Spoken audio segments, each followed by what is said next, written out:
Good morning. तो मैं कल की क्लास नहीं ले पाई थी, तो मैं क्या करूँगी, ये कल की क्लास है जो मैंने नहीं ली है वो मैं आज डाल रही हूँ बना के, और आज वाली क्लास मैं आज रात में डाल दूँगी। तो ऐसा नहीं है कि मैं डे एक्सटेंड कर रही हूँ। तो आज के दिन में 2 क्लासेस आएंगी, एक कल की और एक आज की। तो ये वाली जो मैं रिकॉर्ड कर रही हूँ, दिस इज़ लेक्चर नंबर 3। तो मैंने आपको लास्ट सेकेंड क्लास में क्या बताया था कि पेरेंट काइमा, कॉलन काइमा और स्क्लेरन काइमा के सेल्स के बारे में। And these are the simple tissues. Simple tissues वो होते हैं, बताओ, सिंपल परमानेंट टिश्यू जो सिर्फ एक ही टाइप के सेल्स के बने होते हैं। तो इसके 3 टाइप थे, पेरेंट काइमा, कॉलन काइमा और स्क्लेरन काइमा, राइट। फिर मैंने आपको पढ़ाया था vascular tissue system. Vascular tissue system कितने टाइप्स के होते हैं? 3 टाइप के। पहला होता है कॉन्जॉइंट, दूसरा होता है कंसेंट्रिक और तीसरा होता है रेडियल। कॉन्जॉइंट भी 2 टाइप का होता है, एक होता है कोलेटरल और एक होता है बाइकोलेटरल। कोलेटरल भी 2 टाइप का होता है, एक होता है ओपन और एक होता है क्लोज्ड। अगर कैम्बियम प्रेजेंट है तो आप उसे ओपन बोलोगे, अगर कैम्बियम प्रेजेंट नहीं है तो आप उसे क्या बोलोगे? क्लोज्ड। इतना समझ में आ गया। अब कंसेंट्रिक भी 2 टाइप का होता है, एक होता है हेट्रोसेंट्रिक और एक होता है लेप्टोसेंट्रिक। लेप्टोसेंट्रिक में फ्लोएम अंदर की तरफ होता है एंड हेट्रोसेंट्रिक में जाइलम अंदर की तरफ होता है। And what is radial vascular bundle? Radial vascular bundle वो होता है जिसमें जाइलम और फ्लोएम दोनों अलग अलग रेडियस पे प्रेजेंट होते हैं। मुझे जितना याद है मैंने ये पढ़ाया था। फिर मैंने पढ़ाया था what is secondary growth. Secondary growth क्या होता है? मान लो कोई प्लांट लॉन्गिट्यूडनली ग्रो कर रहा है, तो लॉन्गिट्यूडनली ग्रो करने के साथ साथ वो अपनी गर्थ में भी इंक्रीज लाता है। तो ये जो उसकी चौड़ाई बढ़ रही है, उसका डायमीटर बढ़ रहा है, वो किसके अंदर आता है? Secondary growth. मैंने इसको डायग्राम के थ्रू समझाया था, बस आज इसके पॉइंट्स लिखवा देती हूँ और ये टॉपिक आपका क्या हो जाएगा? कंप्लीट। इतना समझ में आया? फिर हम पढ़ेंगे वुड, फिर हम पढ़ेंगे बार्क और क्या फर्क होता है वुड और बार्क में, ठीक है। और कितने टाइप्स की वुड होती है? एक क्राइटेरिया होता है आपका सैपवुड और एक हो गया हार्डवुड। एक होता है सॉफ्टवुड, हार्डवुड, और एक होता है स्प्रिंग वुड और ऑटम वुड। तो हम ये टाइप्स पढ़ेंगे। उसके बाद हमारा टॉपिक आएगा मिनरल न्यूट्रिशन, ठीक है। तो मैं इसे रफ कर देती हूँ और इसके पॉइंट्स लिखवा देती हूँ, ठीक है। मैंने डायग्राम इसलिए रफ नहीं करा क्योंकि मुझे अभी आपको दोबारा समझाना है लिखने के बाद। क्या पता आपको सिर्फ डायग्राम से मैंने ओरली समझाया था ना, राइट। तो आज मैं इसे और भी अच्छे से आपको समझा दूंगी। जहां भी डाउट आए मुझसे पूछ लेना। एक ने कहा था कि आपकी आवाज इतनी अच्छी नहीं आ रही है, थोड़ा सा कॉपरेट कर लो कि आप अभी ईयरबड्स या लीड आपके पास जो भी है आप उसे यूज करिए आवाज के लिए। कुछ टाइम में मैं माइक का भी इंतजाम कर लूंगी, ठीक है। तो तब तक के लिए थोड़ा कॉपरेट कर लीजिए और आप लोग इसे ईयरबड्स या आपके पास नेक बैंड जो भी है, हेडफोन वगैरह, उसमें सुनिए। मैंने ईयरबड्स में आवाज सुनी थी तो मुझे अच्छी आ रही थी, मतलब बेटर आ रही थी as compared to the normal voice. तो आप नॉर्मल में ना सुन के उसे ईयरबड्स में सुन लीजिए। 1 सेकेंड में इसमें इंक फिल कर लो, सिर्फ 5 सेकेंड दे दो मुझे।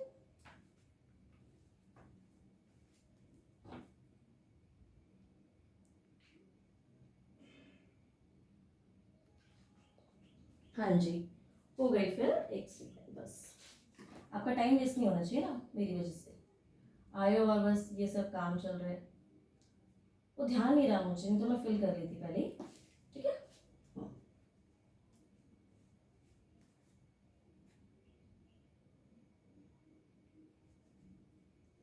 चलिए अब हम शुरू करते हैं अपना आज का टॉपिक। और इसमें ये तो कंटिन्यूशन में चलेगा। आपने लास्ट डायग्राम बनाया था, उसके नीचे हल्का सा लिख देना लेक्चर नंबर 3। क्या लिख देना? Lecture number 3। और लेक्चर नंबर 3 लिख के इसी के नीचे कंटिन्यूशन में शुरू कर लेना, ठीक है। मैं इसको ऐसे करके शुरू कर देती हूँ, इसके पॉइंट्स इसके नीचे से ही शुरू कर देती हूँ। तो मैं इसके बारे में लिखना शुरू कर देती हूँ। मुझे आपको क्या पढ़ाना था? सेकेंडरी ग्रोथ, ठीक है। पहले लिख देती हूँ फिर सारा समझाती हूँ, ठीक है।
आप ये लिखते जाइए जल्दी जल्दी, क्योंकि एक बार लिखना हो जाता है ना, फिर सारा ध्यान समझने पे ही रहता है। ठीक है, अब सिर्फ एक एक लाइन लिखवाऊं फिर समझाऊं तो समझ नहीं आएगा। एक बार सारा लिख लेंगे फिर हम इसे समझते जाएंगे। जस्ट लेट मी चेक कि सब कुछ इसमें दिख रहा है। सब दिख रहा है, सब विजुअल। ठीक है, विजुअलाइज हो रहा है। ओके, रेड मार्कर कहाँ है?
दिखाई दिखाई दे रहा है ना? अगर कुछ ना समझ में आए कोई शब्द वगैरह तो मुझसे कमेंट में पूछ लेना, ठीक है? ऐसा नहीं कि कुछ गलत लिख लो, अभी पढ़ाऊंगी तो तब भी से शायद समझ में आ जाए। कुछ रह तो नहीं गया? हाँ, एक चीज़ और रहती है।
हाँ, ये सारा मैंने लिख दिया है, तो आप जल्दी लिख लीजिए इसे।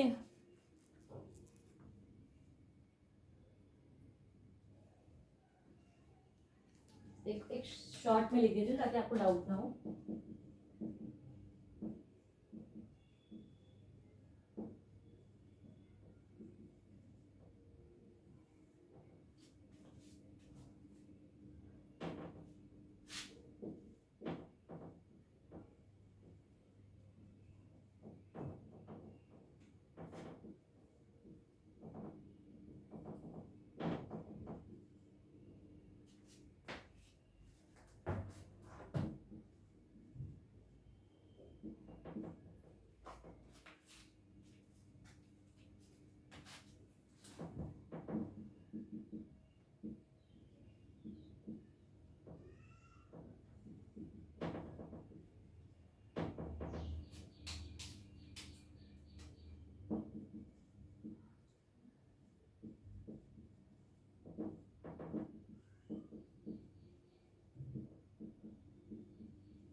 अभी आप लिख लीजिए, आपको 1 मिनट देती हूँ, आप जल्दी से लिख लीजिए। सब क्लियरली विजिबल है ना? होप सो क्लियरली विजिबल हो। एक बार मैं चेक करती हूँ कि एक लाइट बंद करके कैसा दिख रहा है, किस में ज़्यादा अच्छा लग रहा है। मैं पूछ भी नहीं पाऊंगी, वो ये लाइट बंद करके देखती हूँ।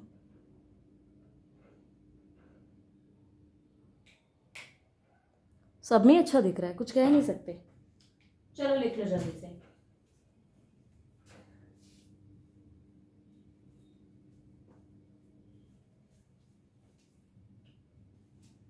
जल्दी से लिख लो, आज चलाओ जल्दी जल्दी।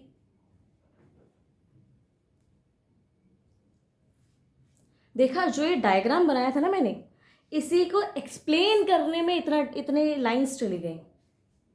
क्या होता है ना, आपको बने बनाए नोट्स मिल जाए, आप कहीं से रटा रटाई लाइन बुक की पढ़ लो तो उससे आप जल्दी भूल जाओगे। लेकिन आप खुद डायग्राम बना रहे हो, खुद सीख रहे हो, तो आई थिंक वो आपके लॉन्ग टर्म मेमोरी के लिए ज़्यादा अच्छा है। आपका जो ब्रेन में एक पार्ट होता है हिप्पोकैम्पस, उसका काम होता है शॉर्ट टर्म मेमोरी को लॉन्ग टर्म मेमोरी में कन्वर्ट करना। तो जितना आप लिख लिख के प्रैक्टिस करोगे एंड ऑल करोगे ना, तो आपको वो लॉन्ग टर्म मेमोरी में कन्वर्ट हो जाएगा।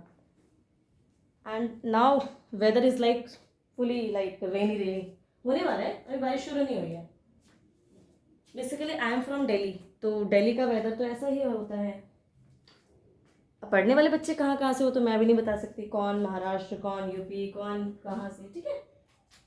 चल, लिख लिया, बहुत लिख लिया, अब रुक जाओ, अब बंद करो, स्टॉप राइटिंग। समझने पे ध्यान दो, ये नहीं कि बस समझ भी रहे हो लिख भी रहे हो, ना ना ना, बिल्कुल ऐसा नहीं। देखो, एक बार डायग्राम फिर से समझा देती हूँ, कहीं भूल ना गए हो। ये होती है epidermis, outer most layer, right? Epidermis के बाद क्या आती है? कॉर्टेक्स। कॉर्टेक्स के बाद क्या आती है? एंडोडर्मिस। एंडोडर्मिस से अंदर क्या आती है आपकी पेरिसाइकल। पेरिसाइकल के अंदर क्या आते हैं वेस्कुलर बंडल्स, ये रेड कलर के बंडल्स दिख रहे हैं। और वेस्कुलर बंडल के अंदर कौन आएगा, जाइलम और फ्लोएम। अंदर की तरफ जाइलम होता है, बाहर की तरफ फ्लोएम होता है। और जाइलम और फ्लोएम के बीच में क्या प्रेजेंट होता है, केम्बियम। केम्बियम क्या होते हैं, डिवाइडिंग सेल्स। ये डाइकॉट में प्रेजेंट होते हैं। जब भी कोई प्लांट डाइकॉट होता है उसके अंदर केम्बियम प्रेजेंट होता है। और केम्बियम डिवाइडिंग सेल्स हैं, तो डिवाइड करके प्लांट की गर्थ को क्या करेंगे, इंक्रीज। समझ में आया। अब केम्बियम का सेल डिवाइड करके अंदर की तरफ भी सेल बना रहा है और बाहर की तरफ भी सेल बना रहा है। तो जब अंदर की तरफ सेल बना रहा है तो अंदर क्या है, जाइलम। तो अंदर की तरफ जो जाइलम बनाएगा उसका नाम क्या होगा, सेकेंडरी जाइलम। बाहर की तरफ क्या है, फ्लोएम। तो बाहर की तरफ डिवाइड करके जो सेल्स बनाएगा उनका नाम क्या होगा, सेकेंडरी फ्लोएम। अब इनको सेकेंडरी फ्लोएम सेकेंडरी जाइलम बोला, तो इनको क्या बोलेंगे, प्राइमरी जाइलम और प्राइमरी फ्लोएम। और सेंटर में कुछ सेल्स होते हैं पेरेन्काइमा के बने होते हैं, उन्हें क्या बोलते हैं, पित्त। क्या बोलते हैं, पित्त। अब पित्त के रीजन से कुछ रेज निकलती हैं। क्या निकलती है, कुछ रेज। उन रेज को क्या बोलते हैं हम, मेड्यूलरी रेज। क्या बोलते हैं, मेड्यूलरी रेज।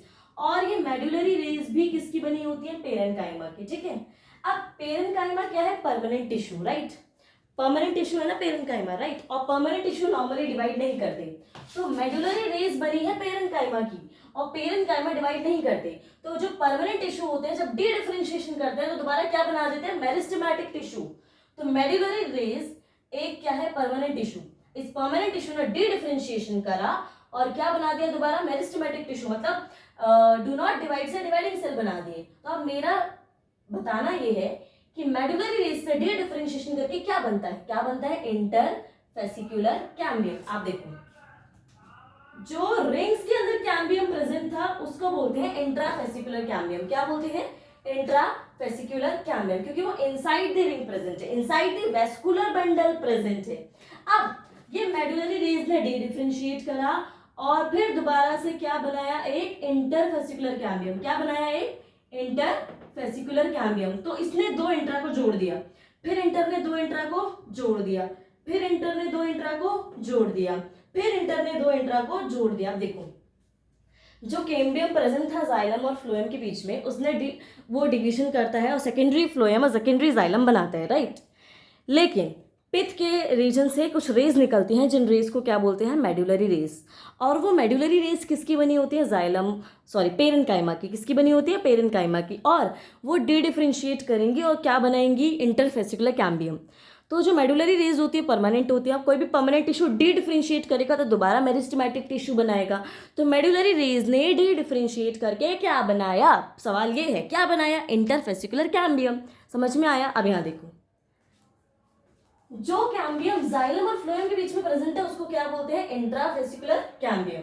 और मेडुलरी रेज ने क्या बनाया, इंटरफेसिकुलर कैम्बियम। इसमें कोई डाउट। तो अब व्हाट इज वेस्कुलर कैम्बियम। अभी तो मैंने आपको इंट्राफेसिकुलर कैम्बियम बताया और इंटरफेसिकुलर कैम्बियम बताया। तो what is vascular cambium, interfascicular cambium plus intrafascicular cambium, इन दोनों को मिला के क्या बोलते हैं, वेस्कुलर कैम्बियम। कोई doubt. What is vascular cambium, vascular cambium क्या होता है, interfascicular cambium plus intrafascicular cambium. मैं अपना पूरा गला फाड़ रही हूँ तुम्हें समझाने के लिए। अब यहाँ देखो this is vascular cambium. Xylem अंदर है तो अंदर की तरफ इसने क्या बनाया, सेकेंडरी जाइलम। फ्लोएम बाहर है तो इसने डिवाइड करके क्या बनाया, बाहर की तरफ सेकेंडरी फ्लोएम। तो जो वो डायग्राम था मैंने इसे यहाँ पे दोबारा समझा दिया। अब एक लाइन लिखी हुई है, इसी को मैंने लिख के दे दिया है कि वेस्कुलर कैम्बियम जाइलम की तरफ बनाता है सेकेंडरी जाइलम और बाहर की तरफ क्या बनाता है, सेकेंडरी फ्लोएम। अब एक बात बताओ, ये कैम्बियम डिवाइड कर रहा है, सेल्स ग्रो कर रहे हैं, ग्रो कर रहे हैं, ग्रो कर रहे हैं, तो प्लांट का डायमीटर बढ़ रहा है। तो ये सेल्स इतना बाहर की तरफ जाएंगे, इतना बाहर की तरफ जाएंगे कि प्राइमरी फ्लोएम को पूरा पूरा क्या कर देंगे, डिस्ट्रॉयड, खत्म कर देंगे। आप समझ में आया। तो प्लांट की जो भी ग्रोथ जो भी मेरिस्टेमेटिक टिश्यू तीन टाइप के होते हैं on the basis of position. मैंने आपको बताया था, एक होता है एपिकल मेरिस्टेम, एक होता है इंटरकैलरी मेरिस्टेम और एक होता है लेटरल मेरिस्टेम। और लेटरल मेरिस्टेम का काम है प्लांट की ग्रोथ बढ़वाना, मतलब सेकेंडरी ग्रोथ करवाना। तो प्लांट की ग्रोथ कराने में जो लेटरल मेरिस्टेम होते हैं उसके दो टाइप्स होते हैं, एक होता है वेस्कुलर कैम्बियम और एक होता है कॉर्क कैम्बियम। हमने वेस्कुलर कैम्बियम तो पढ़ लिया कैसे बनता है। अब हम क्या पढ़ेंगे, सेकेंड टाइप ऑफ कैम्बियम जिसका नाम है लेटरल कैम्बियम। लेटरल कैम्बियम तो है, लेटरल कैम्बियम का भी टाइप है, इस लेटरल में भी लिख लो इसे कॉर्क, क्या लिख लो, कॉर्क। लेटरल कैम्बियम का तो टाइप है ही, लेकिन सेकंड टाइप ऑफ कैम्बियम क्या है, ये कॉर्क कैम्बियम। अब कैसे बनता है ये कॉर्क कैम्बियम, अब यहां देखो, कॉर्टेक्स के कुछ सेल्स हैं जो डिवीजन की प्रॉपर्टी रखते हैं, क्या रखते हैं, डिवीजन की प्रॉपर्टी। उनको क्या बोला जाता है, देखो सबसे बाहर का डायग्राम आपको दिख रहा है एपिडर्मिस, एपिडर्मिस के बाद कॉर्टेक्स, कॉर्टेक्स के कुछ सेल्स हैं जो डिवीजन की प्रॉपर्टी रखते हैं, जिन्हें बोलते हैं कॉर्क कैम्बियम, क्या बोलते हैं, कॉर्क कैम्बियम। अब ये कॉर्क कैम्बियम क्या करेगा, डिवाइड, क्या करेगा, डिवाइड। जैसे देखो दिस इज अंदर एंडोडर्मिस, बाहर एपिडर्मिस, और बीच में क्या है, कॉर्क कैम्बियम। तो कॉर्टेक्स के सेल जो डिवीजन की प्रॉपर्टी रखते हैं उन्हें आप क्या बोलोगे, कॉर्क कैम्बियम। अब ये कैम्बियम बाहर की तरफ भी डिवाइड करेगा और अंदर की तरफ भी डिवाइड करेगा। जब ये बाहर की तरफ डिवाइड कर रहा है तो बाहर कुछ बना रहा है, उसे बोलते हैं कॉर्क, क्या बोलते हैं, बाहर के सेल्स को, बाहर के रीजन को कॉर्क। जब ये अंदर की तरफ डिवाइड करके सेल्स बना रहा है तो अंदर वाले सेल्स को क्या बोलेंगे, सेकेंडरी कॉर्टेक्स। तो जो कॉर्टेक्स के डिवाइडिंग सेल्स होते हैं उन्हें आप क्या बोलोगे, कॉर्क कैम्बियम। और इस कॉर्क कैम्बियम का काम है प्लांट की सेकेंडरी ग्रोथ कराना। अब ये कैम्बियम है तो अंदर की तरफ भी सेल्स बनाएगा, बाहर की तरफ भी सेल्स बनाएगा। अंदर की तरफ ये जो सेल्स बनाता है उन्हें बोलते हैं सेकेंडरी कॉर्टेक्स, बाहर की तरफ ये जो सेल्स बनाएगा उन्हें क्या बोलेंगे, कॉर्क। समझ में आ गया, समझ में आ गया, कोई डाउट। अब यहाँ देखो, कॉर्क का दूसरा नाम क्या होता है, फैलम, क्या नाम होता है, फैलम। और कॉर्क कैम्बियम का दूसरा नाम क्या होता है, फैलोजन, ये आपको याद रखना है, क्या होता है, फैलोजन। और सेकेंडरी कॉर्टेक्स का दूसरा नाम क्या होता है, फैलोडर्म, क्या होता है, फैलोडर्म। समझ में आ गया, अब आगे आ जाओ। अब एक शब्द आता है पेरिडर्म, क्या आता है, पेरिडर्म। व्हाट इज पेरिडर्म, तो cork plus cork cambium plus secondary cortex, cork plus cork cambium plus secondary cortex, इन तीनों को मिला के क्या बोलते हैं, पेरिडर्म। समझ में आया। अब एक बात बताओ, कॉर्क कैम्बियम ने डिवाइड करके बाहर कॉर्क बनाए, तो कॉर्क किस तरह के सेल्स होते हैं, डेड सेल, क्या होता है, कॉर्क डेड सेल। याद करो, एक साइंटिस्ट थे जिनका नाम था रॉबर्ट हुक, उन्होंने डेड सेल की डिस्कवरी करी, class 11th chapter number 8 cell the unit of life, उन्होंने डेड सेल की डिस्कवरी करी। और वो डेड सेल कौन सा था, वो बता सकता है, कॉर्क का सेल इन प्लांट। अब यहाँ आ जाओ, अब एक कॉर्क बाहर की तरफ इतना ग्रो करता है, इतना ग्रो करता है, सेकेंडरी कॉर्टेक्स, देखो यहाँ पे कॉर्क कैम्बियम होगा, बाहर की तरफ क्या बनाएगा, कॉर्क, क्या बनाएगा, कॉर्क, इतना ग्रो करेगा, इतना ग्रो करेगा कि एपिडर्मिस को रप्चर कर देगा, रप्चर मतलब तोड़ देगा, ठीक है। अब एपिडर्मिस में क्या हो गए, होल्स, क्या हो गए, होल्स, मतलब टूट गई ना एपिडर्मिस कहीं कहीं से। अब एपिडर्मिस टूट गई है तो बाहर से पैथोजन आने के चांसेस बढ़ जाएंगे। तो कॉर्क डेड होती है, कॉर्क सेल क्या होता है, डेड, और उसमें किसका डिपोजिशन होता है, सुबेरिन और लिग्निन का, किसका डिपोजिशन होता है, कुछ केमिकल सब्सटेंस होते हैं जिन्हें क्या बोलते हैं, सुबेरिन और लिग्निन। अब ये सुबेरिन और लिग्निन बाहर से पैथोजन को अंदर नहीं आने देंगे। समझ में आया। तो प्लांट की सेकेंडरी ग्रोथ कराने के लिए जो आता है मेरिस्टेम, उसका नाम है लेटरल मेरिस्टेम। लेटरल मेरिस्टेम कितने टाइप का होता है, दो टाइप का, एक होता है वेस्कुलर कैम्बियम और एक होता है कॉर्क कैम्बियम। वेस्कुलर कैम्बियम बाहर की तरफ बनाता है सेकेंडरी फ्लोएम, अंदर की तरफ बनाता है सेकेंडरी जाइलम। और जो कॉर्क कैम्बियम है वो बाहर की तरफ कॉर्क बनाता है, अंदर की तरफ सेकेंडरी कॉर्टेक्स बनाता है, ठीक है। अब अगला टॉपिक आता है वुड। वुड किसका बना होता है, वुड में क्या होता है, जाइलम की फ्लोएम, तो हम वुड में बोलते हैं would consist secondary xylem. Would के अंदर क्या होता है, सेकेंडरी जाइलम। वुड के अंदर क्या होता है, सेकेंडरी जाइलम। और कितने टाइप्स की वुड होती है, मैं आपको 3 टाइप्स की वुड पढ़ाऊंगी। एक होती है हार्डवुड, सैपवुड, एक होती है सॉफ्टवुड, हार्डवुड, और एक होती है spring wood and autumn would. तो मैं रब कर दूं आप, ठीक है। आप इसका एक बार स्क्रीनशॉट ले लो, अगर नहीं लिखा जल्दी से ले लो, एक सेकेंड, हो गया ना स्क्रीनशॉट। चलो अब मैं रब कर देती हूँ इसे। होप सो आप लोगों को समझ में आ रहा हो। I am just trying my best. Board इतना बड़ा नहीं है तो मैं और वहां तक ले जाती लिखने के लिए, तो मैं रब करने की जरूरत नहीं पड़ती मुझे। It's like 4x4 board. जैसे जो लोगों मैं जिस कोचिंग सेंटर में पढ़ाती हूँ उसमें तो 4x6 का होगा, मे बी, हाँ 4x6 का बोर्ड होता है ना। और बच्चे इतने शरारती होते हैं ना 11th-12th के ऊपर से। मैं 2 सब्जेक्ट पढ़ाती हूँ, केमिस्ट्री और बायोलॉजी, तो बड़े शरारती बच्चे हैं। क्या कर सकते हैं, वो भी अपने जीवन जी रहे हैं, और क्या। जिन्होंने भी कहा था, सॉरी ये तो गिर जाएगा ऐसे, इतिहास गवाह है, जब जब बोर्ड गिरा है उसने इतिहास रचा है। चलो चलो चलो आगे बढ़ो। एक एक टीचर थे ना अलग पांडे, वो भी जब ऐसे पढ़ाते थे अपने स्ट्रगलिंग डेज में, तो उनका बोर्ड भी एक बार गिरा था। क्या है ना, ये स्टक नहीं कर रखा, बस ऐसे ही रख रखा है किसी चीज़ के ऊपर, क्योंकि जब क्या होता है ना कि चीज़ों का ज़्यादा खर्चा हो जाता है, बैलेंस वगैरह भी बना के रखना होता है, तो उस हिसाब से हल्का सा मैं इसे टिल्ट कर देती हूँ, बस हल्का सा, बस अभी गिरेगा भी, ठीक है। अब हम पढ़ने वाले हैं क्या, would, types of would, heading डालेंगे हम टाइप्स ऑफ वुड, ठीक है। 3 तरह की वुड हैं, पहली है हार्डवुड एंड सॉफ्टवुड। तो पहला क्या है, हार्डवुड एंड सॉफ्टवुड, ठीक है, ठीक है। हार्डवुड इधर लिख लेते हैं, सॉफ्टवुड इधर लिख लेते हैं। और इनका क्राइटेरिया का बेसिस क्या है, पोजीशन इन प्लांट, प्लांट में इनकी पोजीशन क्या है और इनका कलर क्या है। जो हार्डवुड होती है वो डार्क कलर की होती है, और जो सॉफ्टवुड होती है वो लाइट कलर की होती है। समझ में आ गया, इसमें कोई डाउट? तो क्राइटेरिया क्या करा इनके डिवीजन का हमने, क्राइटेरिया लिख लेते हैं, क्राइटेरिया। तो इनका क्राइटेरिया क्या है डिवीजन का, मतलब 2 टाइप्स का। तो पहला है पोजीशन इन प्लांट, पोजीशन लिख लेते हैं, ठीक है। हार्डवुड क्या होती है, प्रेजेंट होती है सेंटर में, लोकेटेड इन सेंटर, प्रेजेंट नहीं लिखना चाहिए, located in centre, located in centre. And softwood कहाँ होती है, located outside the hardwood, outside the hardwood, ठीक है।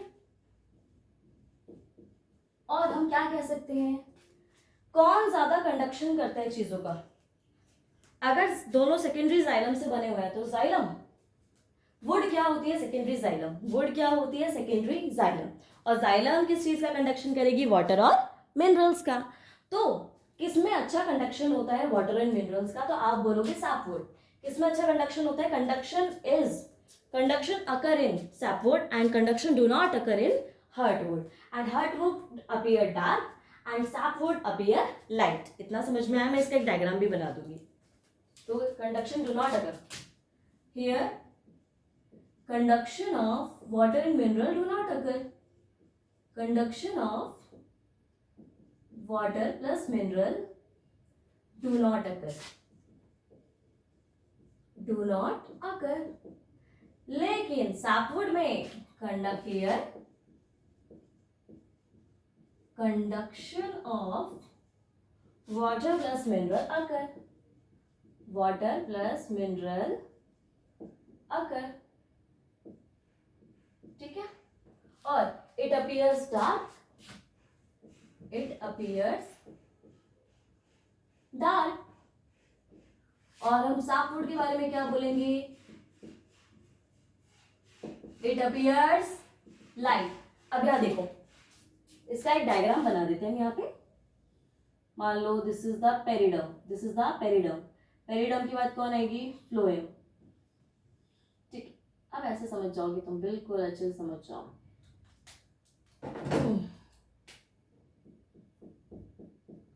हाँ ये क्या है, ठीक है, this is your hardwood and this is your softwood and this is what, this is phloem and this red layer is periderm, periderm. तो जितना डायग्राम बना के करोगे ना, आपकी अंडरस्टैंडिंग उतनी बेटर होती जाएगी। ऐसा मत कहो कि सोचो कि भाई यहाँ तो भैया बहुत लिखवा रहे हैं, बहुत लिखवा रहे हैं, जो लिखेगा वही आगे बढ़ेगा। एट द एंड आपके नोट्स ही मैटर करते हैं, डजंट मैटर आपने कितना कहीं से कितना भी कुछ कर लो, कहीं से पढ़ लो, आप भूल जाओगे, and it is a guaranteed thing, समझ गए। अब दूसरा टाइप क्या आता है, सॉफ्टवुड एंड हार्डवुड। अब इनके अंदर क्या होता है, वेजल्स प्रेजेंट हैं या नहीं, ठीक है। चलो दूसरा क्राइटेरिया क्या आता है इसके अंदर, softwood and hardwood. Softwood, sorry would को वर्ड लिख दिया मैंने, सॉफ्टवुड एंड हार्डवुड, ठीक है। एक तरफ हेडिंग डालो सॉफ्टवुड और एक तरफ डालो, और फिर से वर्ड लिख दिया सॉफ्टवुड और एक तरफ लिखो हार्डवुड, ठीक है। क्राइटेरिया क्या है, वेजल्स प्रेजेंट और नॉट। क्राइटेरिया पता होना चाहिए ना कि आपने इस टाइप में क्यों डिवाइड करा। क्राइटेरिया क्या लिखोगे, वेजल्स प्रेजेंट और नॉट। अच्छा मैं एक चीज बता देती हूँ, मैं इसका मतलब होता है absent, मैं लिखती हूँ इसका मतलब प्रेजेंट, इसका मतलब बिटवीन, इसका मतलब नोन एज, इसका मतलब कॉल्ड एज। मैं शॉर्ट टर्म्स यूज करती हूँ। आप पढ़ते रह जाओ, आपको ये ना पता चले मैंने क्या लिखा। अच्छा तब तक आप लिखिए, मैं थोड़ा पानी पी लेती हूँ, ठीक है।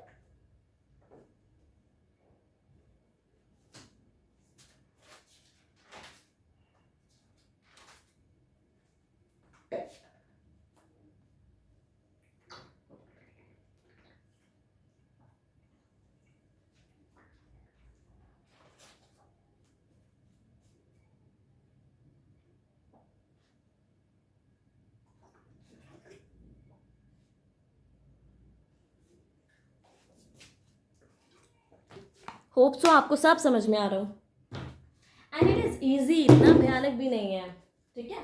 चलो इसके अंदर वेज जो सॉफ्ट वुड होती है उसके अंदर वेजल्स और फाइबर्स एब्सेंट होते हैं, तो वहां पे कंडक्शन नहीं होता, या कह सकते हो कंडक्शन लो होता है।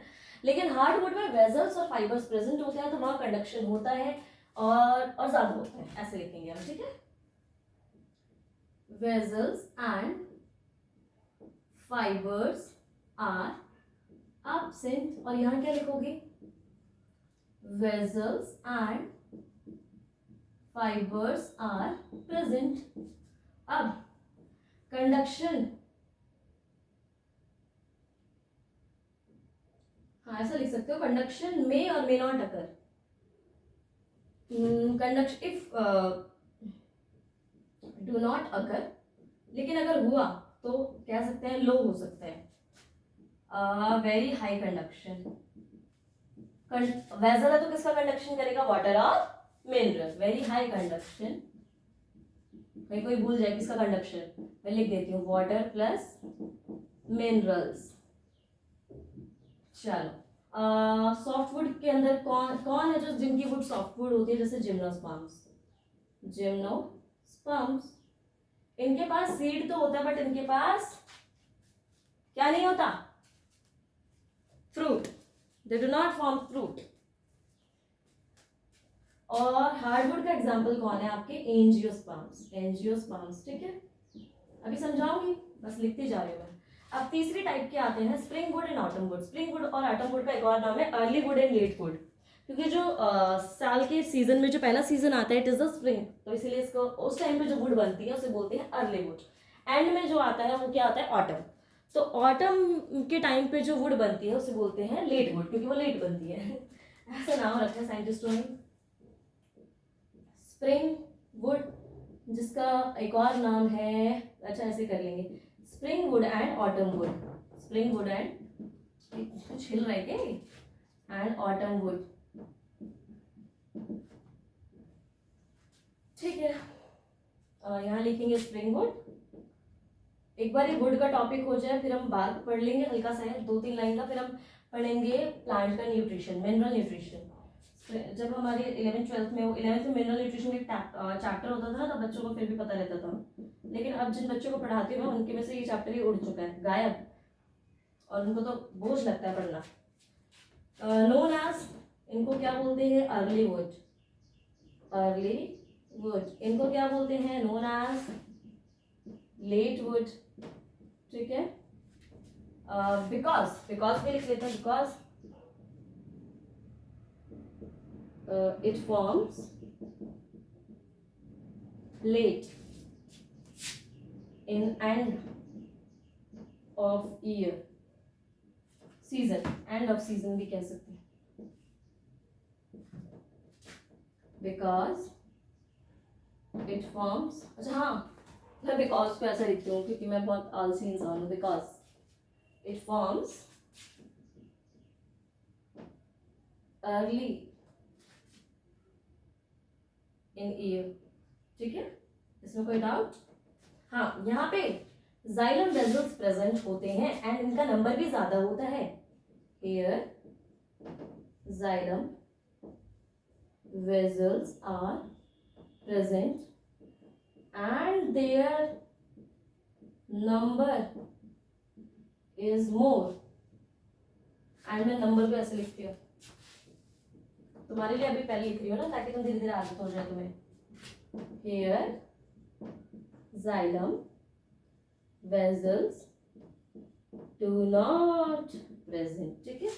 अब जहाँ पे जाइलम वेजल्स होंगे वहां कंडक्शन तो होगा ही, जहाँ पे जाइलम वेजल्स थे तो यहाँ कंडक्शन होगा ही, तो यहाँ पे हाई कंडक्शन अकर, हाई कंडक्शन अकर, और इनका do not low conduction, low conduction, ठीक है। अब यहाँ पे केम्बियम जो डिवाइड करता है उसकी एक्टिविटी को क्या बोलते हैं, केम्बियल एक्टिविटी। तो यहाँ पे केम्बियल एक्टिविटी क्या होती है, हाई, क्योंकि यहाँ पे हाई लाइट इंटेंसिटी होती है स्प्रिंग के टाइम पे। Cambial activity is more due to high light intensity, high light intensity. यहाँ पे क्या होता है, cambial activity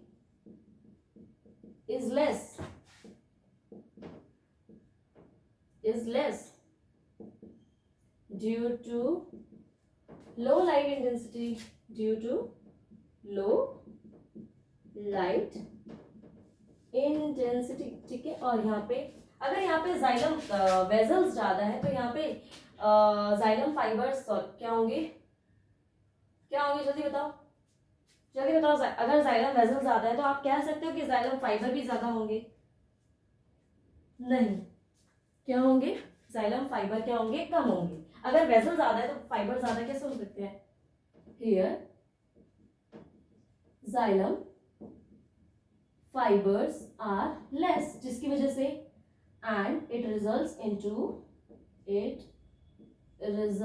into low density, and इनका जो वेजल्स का साइज होता है वो क्या होता है, wide, results into low density and have broader lumen of vessel। लेकिन यहाँ पे क्या होता है, अच्छा यहाँ पे क्या होता है, here xylem fibers are more and it results into high density, and it results into high density। एक मिनट चेक कर लो वीडियो बन रही नहीं बन रही। एक बार क्या हुआ था ना, फोन हीटअप होके वीडियो बनना ही बंद हो गई थी। जिस दिन मैंने पहली वीडियो डाली थी तभी वो कम टाइम की बनी थी। which results into and have narrow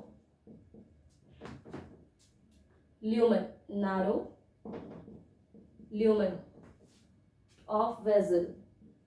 तो हमने टाइप्स ऑफ वुड भी कर लिया। मैं बनाती हूँ, लिख लेती हूँ, तब तक आप लिखो, मैं ये पूरा भर देती हूँ तब तक पूरा board. What is bark, bark क्या होता है, पेरिडर्म पढ़ा था मैंने आपको, पेरिडर्म टू फ्लोएम, उस रीजन को आप क्या बोलोगे। अभी if bark is removed then conduction of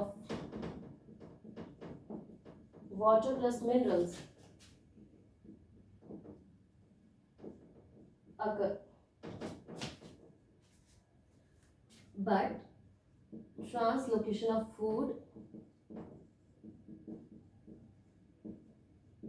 do not occur, ठीक है। लिख लो जल्दी से इतना।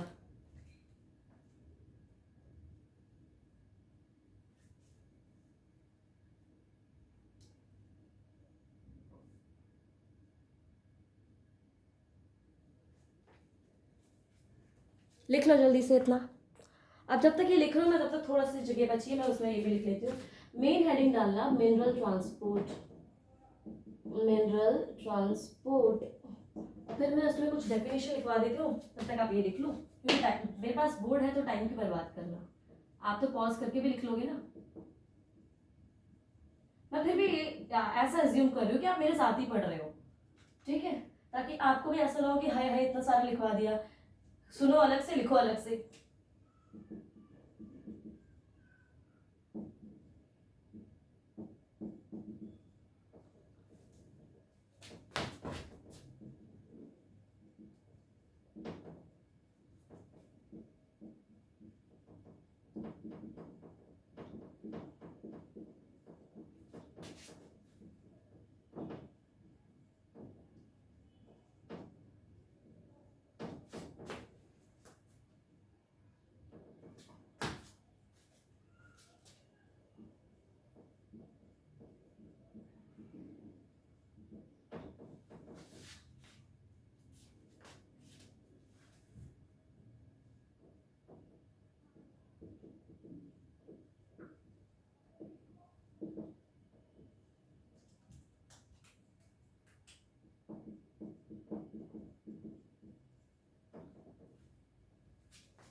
लिख लो जल्दी से इतना। ओके,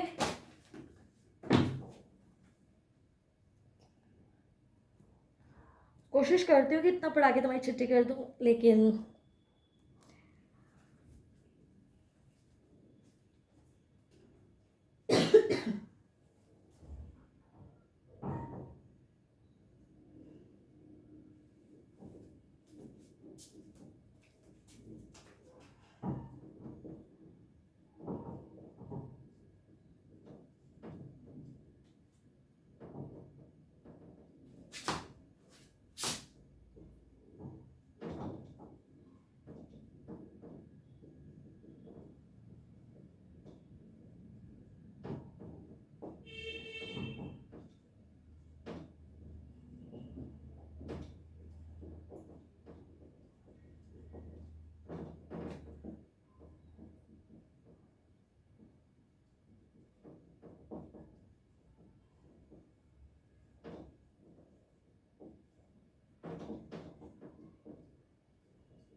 लिख लो इतना।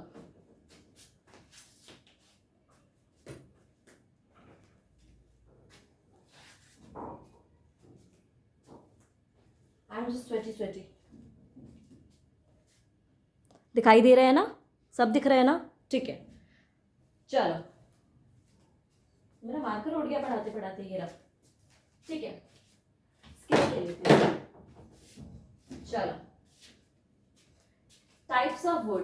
पहली टाइप की वुड आती है हार्डवुड एंड सैपवुड। इनको किस बेसिस पे क्लासिफाई करा कि इनकी पोजीशन कहाँ है प्लांट में? हार्डवुड और सैपवुड। हार्डवुड कहाँ होता है? सेंटर में। सैपवुड कहाँ होती है? आउटसाइड दी हर्ड पे लिखती है मैंने, हर्ट है। अंग्रेजी के लिए माफ करना मुझे हल्का फुल्का, तुम तो कह भी नहीं पाओगे, गलत लिख दिया। ठीक है, हार्डवुड होती है सेंटर में, और हार्डवुड के बाहर क्या होती है? सैपवुड। और सैपवुड के बाहर क्या है? फ्लोएम। और फ्लोएम के बाहर क्या है? पेरिडम। पेरिडम किन तीन चीजों से बनता है? Cork, cork cambium plus secondary cortex. याद है ना? कहीं भूल तो नहीं गए? चलो चलो चलो, इधर आ जाओ। अब इसमें ये कंडक्शन नहीं करता वाटर और मिनरल का। कौन? हार्डवुड। तो कौन करता है कंडक्शन वाटर और मिनरल का? सैपवुड। और जो हार्डवुड है वो कैसे कलर में दिखती है? अपीयर क्या होती है? लाइट।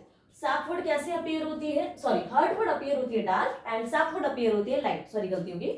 हार्डवुड कंडक्शन भी नहीं करता और हार्डवुड डार्क कलर में अपीयर होता है। सैपवुड कंडक्शन करता है वाटर और मिनरल का, और जो उसका जो कलर है वो क्या अपीयर होता है? लाइट। अब दूसरे टाइप की वुड क्या आती है आपकी? सॉफ्टवुड और हार्डवुड। सॉफ्टवुड में वेजल्स और फाइबर्स नहीं होते, लेकिन हार्डवुड में वेजल्स और फाइबर्स होते हैं। तो जिसमें वेजल्स ही नहीं है वो कंडक्शन क्या करेगा? वाटर और मिनरल का। तो सॉफ्टवुड वाटर और मिनरल का कंडक्शन करती ही नहीं है, और अगर होता भी है तो उसका जो रेट है वो क्या होता है? काफ़ी लो। अगर हम बात करें हार्डवुड की, तो उसमें हाई कंडक्शन होता है वाटर और मिनरल्स का। सॉफ्टवुड का एग्जाम्पल क्या है? जिम्नोस्पर्म्स। हार्डवुड का एग्जाम्पल क्या है आपके? एंजियोस्पर्म्स। तो पहला टाइप था हार्डवुड सैपवुड, दूसरा टाइप था सॉफ्टवुड हार्डवुड, तीसरा टाइप आता है स्प्रिंगवुड एंड ऑटम वुड। क्या बोला मैंने? Springwood and autumn wood. Spring would को क्या बोलते हैं? अर्ली वुड, क्योंकि ये सीज़न के जो स्प्रिंग सीज़न होता है और ईयर के अर्ली पहले ही बन जाती है, अर्ली टाइम में। जो ऑटम वुड होती है उसको क्या बोलते हैं हम? Late wood. क्या बोलते हैं? लेट वुड, क्योंकि वो ईयर के एंड में बनती है। ठीक है, और स्प्रिंग वुड में जाइलम वेजल्स प्रेजेंट होते हैं और उनका नंबर भी काफ़ी ज़्यादा होता है, और जहाँ पे जाइलम वेजल्स ज़्यादा होंगे वहाँ पे कंडक्शन भी तो ज़्यादा होगा कि नहीं होगा? बताओ मुझे। जहाँ पे जाइलम वेजल्स हैं, वेजल्स का काम क्या है? कंडक्शन करना वाटर और मिनरल का।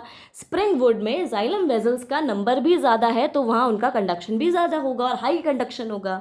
लेकिन ऑटम वुड में क्या होता है? ऑटम वुड में जाइलम वेजल्स नहीं होते, तो जाइलम वेजल्स नहीं होंगे तो कंडक्शन भी क्या होगा? लो होगा। अब मैंने चौथा पॉइंट क्या लिखा है स्प्रिंग वुड में? अब देखो, केम्बियल एक्टिविटी ज़्यादा होती है। केम्बियल एक्टिविटी मतलब जो आपका केम्बियम होता है वो हाई रेट से डिवाइड करता है।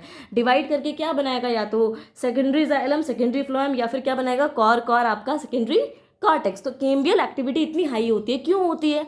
Due to the high light intensity, क्योंकि स्प्रिंग सीजन में लाइट की इंटेंसिटी काफ़ी हाई होती है। समझ में आया?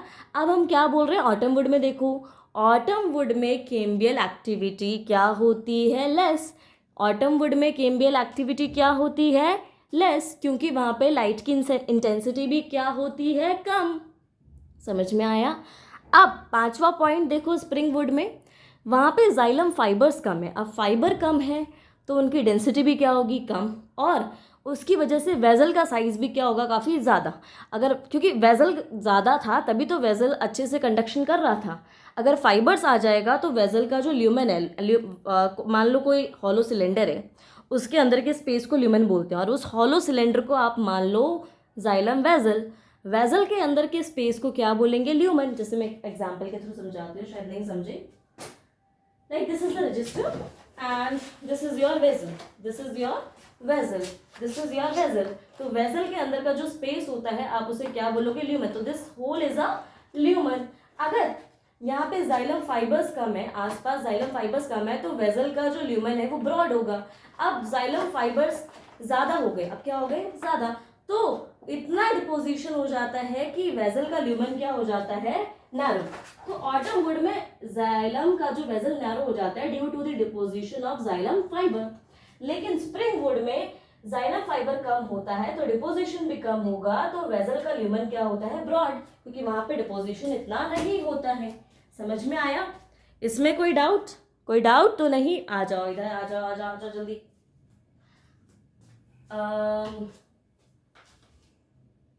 अच्छा, मैंने एक चीज तो लिखी है तुम्हारी। अरे पेन कहाँ गया? मैंने मार्कर मार्कर, अच्छा यहाँ है, ठीक है। क्राइटेरिया इसमें लिख दिया, इसमें लिख दिया, इसमें तो लिखा ही नहीं मैंने क्राइटेरिया कि कैम्बियल एक्टिविटी, कैम्बियम किस रेट से डिवाइड कर रहे हैं? कैम्बियल एक्टिविटी, इसमें कैम्बियल एक्टिविटी ज्यादा है तो कंडक्शन ज्यादा होगा, इसमें कैम्बियल एक्टिविटी कम है तो कंडक्शन क्या होगा? कम होगा। कैम्बियल एक्टिविटी कम क्यों है? क्योंकि लाइट की इंटेंसिटी कम है। कैम्बियल एक्टिविटी ज्यादा क्यों है? क्योंकि लाइट की इंटेंसिटी ज्यादा होती है स्प्रिंग में। कैम्बियल एक्टिविटी बोलो या फिर सीजन्स, सीजन्स के बेसिस पे, ठीक है। एक है आपका स्प्रिंग सीजन और एक है आपका ऑटम सीजन। इसमें कोई डाउट? बताएं बताएं बताएं, कोई डाउट तो नहीं? अब आपको कहीं पीछे कूड़े की गाड़ी की आवाज सुनाई दे रही हो तो आप उसे प्लीज इग्नोर करिएगा, क्योंकि बिकॉज कह रही हूँ, because I don't have a mic right now. When I will have a mic right now भाई अंग्रेजी को क्या हो गया? Whenever I will have the mic I will use that, okay.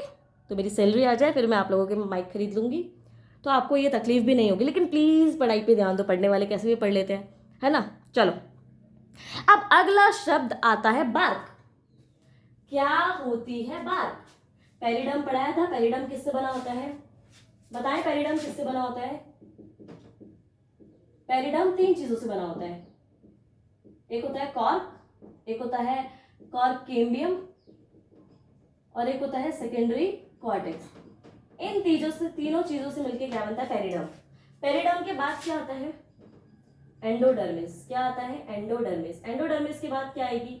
Pericycle के। मैं बता रही हूँ क्यों बता रही हूँ मैं, क्या आएगी? पेरिसाइकल। अब पेरिसाइकल के बाद क्या आता है? फ्लोएम, और फ्लोएम के बाद क्या आता है? जाइलम। तो पेरिडर्म से लेके फ्लोएम तक का जो रीजन होता है, इस पूरे को मिला के हम क्या बोलते हैं? बार्क। क्या बोलते हैं? बार्क। वुड क्या होती है? Secondary xylem. वो रीजन जहां पे सेकेंडरी जाइलम है आप उसे क्या बोलोगे? वुड। क्या बोलोगे? वुड। समझ में आ गया। और पेरिडर्म से लेके फ्लोएम तक का जो भी रीजन है आप उसे क्या बोलोगे? बार्क। अब कुछ पॉइंट लिखा है, अगर हमने बार्क को हटा दिया, किसी पेड़ में से बार्क, छाल, ठीक है, किसी पेड़ की छाल, खुरदुरी छाल जो आउटर मोस्ट लेयर आपको दिखाई देती है उसकी, अगर हमने उसकी बार्क को रिमूव कर दिया तो क्या वाटर और मिनरल का कंडक्शन होगा? होगा। क्यों? क्योंकि बार्क में फ्लोएम आता है, जाइलम नहीं आता। तो अगर आप बार्क हटा भी दोगे तो वाटर और मिनरल का कंडक्शन होगा। समझ में आया? अब मेरा दूसरा क्वेश्चन, अगर मैंने बार्क हटा दी तो क्या फूड का ट्रांसलोकेशन होगा? क्या फूड एक जगह से दूसरी जगह जाएगा? तो जवाब है नहीं, क्योंकि बार्क में क्या आता है? फ्लोएम। अगर बार्क में फ्लोएम आता है तो अगर आप बार्क हटा दोगे तो फ्लोएम भी हट जाएगा। फ्लोएम हट जाएगा तो खाने का कंडक्शन होगा ही नहीं। तो ये बात समझ में आ गई। अब यहाँ देखो, अब हमारा अगला टॉपिक आता है। तो हमने क्या क्या पढ़ लिया, हमने वुड पढ़ लिया, हमने सेकेंडरी ग्रोथ पढ़ ली, परमानेंट टिश्यू क्या होता है, मेरिस्टेमेटिक टिश्यू क्या होता है, डिफरेंशिएशन क्या होता है, डी डिफरेंशिएशन क्या होता है, रीडिफरेंशिएशन क्या होता है, ये सब हमने पढ़ लिया। अब हम क्या पढ़ने जा रहे हैं, मिनरल ट्रांसपोर्ट। क्या पढ़ेंगे अब हम, जल्दी जल्दी बोलो, मिनरल ट्रांसपोर्ट। तो मिनरल ट्रांसपोर्ट क्या होता है, मिनरल ट्रांसपोर्ट क्या होता है अगर हम बोलें तो वो प्रोसेस जिसके थ्रू प्लांट मिनरल्स को एब्जॉर्ब करे और उन मिनरल्स को एब्जॉर्ब करने के बाद उन्हें यूज करे, वो प्रोसेस जिसके थ्रू प्लांट जमीन से, सॉइल से मिनरल को ले रहा है। सॉइल में बहुत सारे मिनरल्स है ना, पोटाशियम और क्या मिल जाएंगे आपको, नाइट्रोजन, फास्फोरस, सल्फर, ये सब क्या है सॉइल्स में, these are inorganic mineral, right. अब वो प्रोसेस जिसके थ्रू प्लांट सॉइल से मिनरल एब्जॉर्ब कर रहा है और उसे यूज कर रहा है अपने ग्रोथ और डेवलपमेंट के लिए, ठीक है। तो ये मिनरल को पहले मिनरल से अपना न्यूट्रिशन, सॉइल से न्यूट्रिशन ले रहा है, फिर उसे जगह जगह पे उन मिनरल्स को क्या करेगा, ट्रांसपोर्ट। तो इसी को क्या बोलेंगे, मिनरल ट्रांसपोर्ट। अब क्या होते हैं एसेंशियल एलिमेंट्स, मिनरल्स। अब हमें पढ़ना किन के बारे में है, मिनरल्स। तो कौन से मिनरल एसेंशियल हैं, कौन से नहीं, तो हम कैसे डिसाइड करेंगे, क्या क्राइटेरिया होता है एसेंशियल एलिमेंट्स का। मान लो कोई मिनरल एलिमेंट आपकी बॉडी में नहीं है, प्लांट की बॉडी में, आपकी बॉडी क्यों बोल रही हूँ मैं, मान लो कोई मिनरल एलिमेंट प्लांट की बॉडी में एब्सेंट है, तो वो प्लांट की लाइफ साइकिल ही पूरी नहीं होने देगा। तो ये समझ सकते हो कि कितना इंपॉर्टेंट मिनरल है, कि अगर वो मिनरल उस प्लांट को नहीं मिल रहा तो प्लांट की लाइफ साइकिल ही खत्म हो जाएगी, तो उसे बोलते हैं एसेंशियल एलिमेंट। हाँ, दो साइंटिस्ट आए, एक का नाम था अर्नॉर, एक का नाम था स्टाउट। एक का नाम क्या था, अर्नॉर, एक का नाम था स्टाउट। इन्होंने क्या बताया कि एसेंशियल एलिमेंट्स के भी क्राइटेरिया करा, एसेंशियल एलिमेंट्स को भी इन्होंने क्लासिफाई कर दिया अलग अलग टाइप्स में। समझ में आया। एसेंशियल एलिमेंट्स वो होते हैं अगर वो मिनरल अगर आपकी बॉडी में या प्लांट की बॉडी में नहीं है तो उसकी ग्रोथ एंड डेवलपमेंट या उसकी लाइफ साइकिल क्या हो जाएगी, खत्म, पूरी हो ही नहीं पाएगी। तो दो साइंटिस्ट आए, अर्नर और स्टाउट। उन्होंने एसेंशियल एलिमेंट्स को भी दो टाइप में डिवाइड करा, एक होते हैं मैक्रो एलिमेंट्स और एक होते हैं माइक्रो एलिमेंट्स। क्या बोला मैंने, एसेंशियल एलिमेंट्स कितने टाइप्स के होंगे, मैक्रो एलिमेंट्स और माइक्रो एलिमेंट्स। मैक्रो एलिमेंट्स क्या होते हैं, जिनकी क्वांटिटी 10 मिलीमोल पर केजी से ज़्यादा होती है। और मैंने उसके बाद ड्राई मैटर भी लिखा है। ड्राई मैटर क्या होता है, नॉर्मली हम किसी भी चीज़ का वेट करते हैं तो उसमें वेट वेट भी आता है, वाटर का वेट भी इंक्लूड होता है। अगर हमने ये मान लो मेरे हाथ में कोई सॉल्ट है, उसमें थोड़ा मॉइस्चर भी होगा, राइट। तो मॉइस्चर मतलब किसके थ्रू आ रहा है, वाटर के थ्रू आ रहा है। अगर मैं उस चीज़ को हीट कर दूंगी तो जो वाटर है वो क्या हो जाएगा, इवेपोरेट हो जाएगा। तो हीट करने के बाद जो मेरे पास बचेगा उसे हम क्या बोलेंगे, ड्राई मैटर, क्योंकि अब उसके अंदर मॉइस्चर नहीं है। तो जो भी ड्राई मैटर है, जो भी मिनरल का ड्राई मैटर है, उसकी क्वांटिटी कितनी होनी चाहिए, 10 मिलीमोल पर केजी से ज़्यादा होनी चाहिए, उसे बोलते हैं मैक्रो एलिमेंट। और मैक्रो एलिमेंट के एग्जाम्पल्स क्या होते हैं, कैल्शियम हो गया, मैग्नीशियम हो गया, कार्बन हो गया, हाइड्रोजन हो गया, ऑक्सीजन हो गया, नाइट्रोजन हो गया, सल्फर हो गया, दीज आर और योर मैक्रो एलिमेंट्स। और क्या होते हैं माइक्रो एलिमेंट्स, जिनका ड्राई मैटर का वेट 10 मिलीमोल पर केजी से क्या होता है, कम। एग्जाम्पल आयरन हो गया, जिंक हो गया, और क्या बोल सकते हैं, क्लोरीन हो गया, कॉपर हो गया, मॉलिबेडेनम हो गया। इसमें कोई डाउट, मैंने कोबाल्ट लिखा है, कॉपर लिखा है, ये यू है कि होल से यू कर लेना, दिमाग हिल चुका है। ये कोबाल्ट नहीं, कॉपर है, ठीक है। कॉपर हो गया, आयरन हो गया एंड सो ऑन। तो ये हो गए आपके माइक्रो एलिमेंट्स। अब आज की क्लास यहीं फिनिश करते हैं। होप सो आपको समझ में आ गया हो, एंड जो भी डाउट हो मुझसे पूछ लेना, ठीक है। Bye bye.